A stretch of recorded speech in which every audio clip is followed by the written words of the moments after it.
Hey, welcome back. I'm James Holder, and this is a podcast for you if you are a solopreneur that's sick of yelling into the void and not seeing the results that you think you need for your business whilst marketing.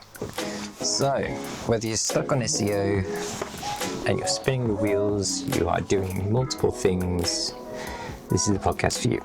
And I try and keep it real, short, and to the point. So today, I thought I'd talk about a couple of questions that I get asked and a couple of the answers that might help you. So, question 1. Should I use trust-related services to build my brand online and grow marketing traffic, that kind of thing? So if I address that one straight away, so the first one, and this is a podcast, by the way, so this is like technically my first episode, so welcome. It might be a bit rusty, just kind of talking to you. So if you like it, let me know. If you don't like it, let me know as well. See what I can do to improve. Thanks. Anyway, topic 1. So, questions. So, if I was growing a business and I was trying to build trust, which ultimately a brand comes down to trust. So, when you're trying to grow your marketing presence, trust goes a long way. So, these people who say about using services like Trustpilot or Yelp, stuff like that, to try and grow their presence are not wrong. The only thing is it takes a little bit of time to grow those things. So I would say if you were going to do it, I would start from the beginning. So if you just open your business or you're thinking about building your credibility, just start. Just start using those services. You want to try and get honest feedback as well, so don't try and stage it. You can ask your friends, but ultimately it looks a bit contrived. I would just try and keep it really simple, make it like a benefit to your customer. Say, hey, if you do this for us, we're just trying to get some more trust in us using these platforms. That would be a much better way of doing it than kind of just getting your friend to write some nice words about you, because I'm sure everyone's got lots of people who could do that for them. Yeah, honesty is always the best thing, because people aren't daft. So, number 2, question 2. If I was stuck and it was something and someone was trying to help me, I get questions all the time about kind of, should I do this, should I do that? And to be honest, you don't really want to get caught up in the minutiae of everything, because in marketing and growing a website, that kind of thing, there's so much stuff you can do. I could bore you guys to death about technical SEO or just things that you could do. My opinion on marketing and sort of doing it full time, as they say, with my day job, that's what I do. I grow the business with marketing, so I help get eyeballs on us, basically. So I'm the guy who's like, hey, pick us over the other guys, because they're not like us, we're better, that kind of thing. So you can get bogged down in all sorts of technicalities, and I would say just don't worry about it. I would say start with 1 or 2 channels. So I don't know, it might be YouTube, it might be Instagram, it might be blogging. I would definitely do blogging at least as a minimum. The reason I say that is just because websites are great. You kind of control the messaging, you control visibility to some degree, most of the time. SEO is tricky and Google is a bit difficult, and it's only going to get harder, but AI is a thing and it's coming, and we should all be prepared for it, but don't be scared of it. So I would say that's probably the second most common question I get, is kind of, what should I be doing? And the simple answer is just do something. So if you're not sure, just do some stuff. So I don't know, start some stuff on social media. So if you've got something interesting to share, even if you've not, I mean, that kind of content goes down really well. Just kind of off the cuff kind of talking, and especially now, I would say if there was one bit of advice I would give a brand trying to grow these days, is just to be authentic and be human. You know, there's people who make millions just kind of talking about stuff. I mean, there's just vlogging has kind of come back in a really big way, just like ordinary people just talking about stuff that's going on. People are really interested in that. So say you've got a business and you're coffee roasters, for example, you could just do that. Just like, I don't know, you're making your fresh batch for the day, show what's going on, talk about it a little bit, just kind of, if there was an issue, talk about that as well. Just keep it dead light-hearted and fun. Question 3, I'd say, people say like, how often should I post, or how often should I create blogs and things? Simple answer is, once a week, you can get away with social media. I mean, it's so noisy. I mean, people who are trying to grow any kind of traction on social media, they just kind of get really worried about how often they should post. I mean, Gary Vee, for example, is like, you know, if you're not posting every day, you're like invisible. And honestly, I don't believe that. I believe that people do find you. And I think if you are relatable and you make stuff that's kind of important to people for whatever reason, or they might find it interesting, like, you'll stand out. I mean, even if it's just once a week, just, yeah. And then as far as blogging goes, I mean, you can get away with a little bit of a longer time scale. So if you were doing like, I don't know, say one blog every few months, but as long as it's a quality one and it's within the guidelines of over 300 words, as I've said in other videos. Yeah, so I think if I add a few more points, so I'll say like, the fourth kind of question that I get the most is,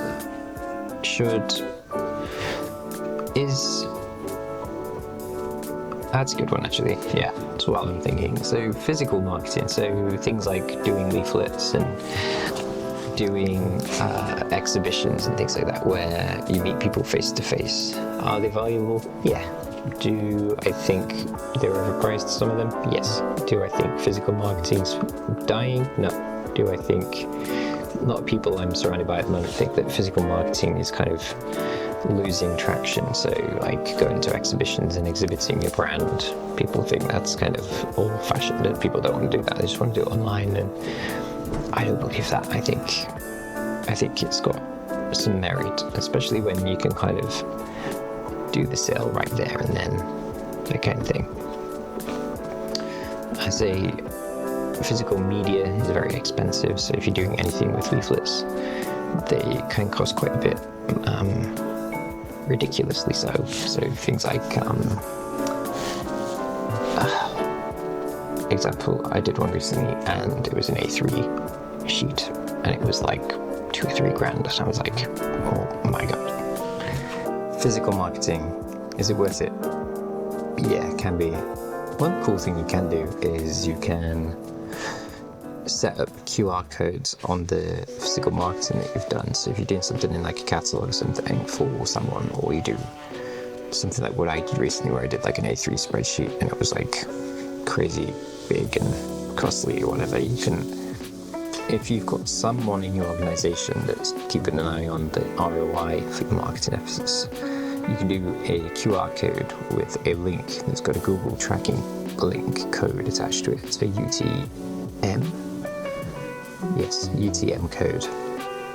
So if you've followed any of the content I've done so far and you do any of the stuff related to the Google Search Console, Google Analytics, anything like that, then that will link up nicely. So you can go, okay, we've got 5 people who came through to the website or whatever it is, app or whatever, from that piece of physical marketing. So is it worthwhile? Can be. Should you do it all the time? Probably not, because it's all very expensive physical stuff. I mean, the amount of money that some of these companies want to charge for you to just like appear in a magazine,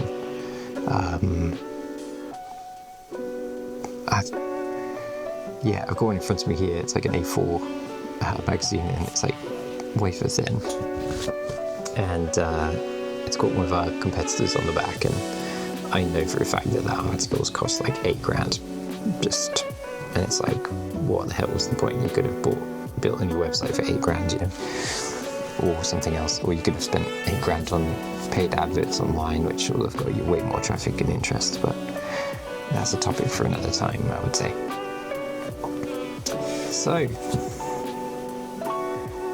yeah, I would say if you've got anything out of this short sort of podcast episode, please leave me a like, leave a review on YouTube, something like that, or on Spotify, wherever you're listening to it. I'm hoping to post it out regularly, hoping to do one a week.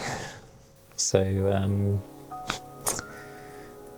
and then I'd say the fifth thing I want to talk about today, probably the final thing, it's a little bit short on time, and I'm getting hungry too, so, not had any lunch yet. So I would say, so people will say to me, what should we say in our messaging when it comes to social media and things like that? And I would say what works really well is just keeping things really light and simple. And battery's going to die anyway on the camera, so even better place to stop.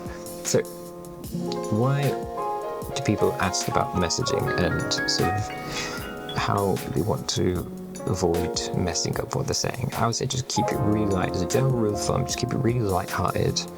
Most people don't have any time, so it's like just keep your messaging really simple.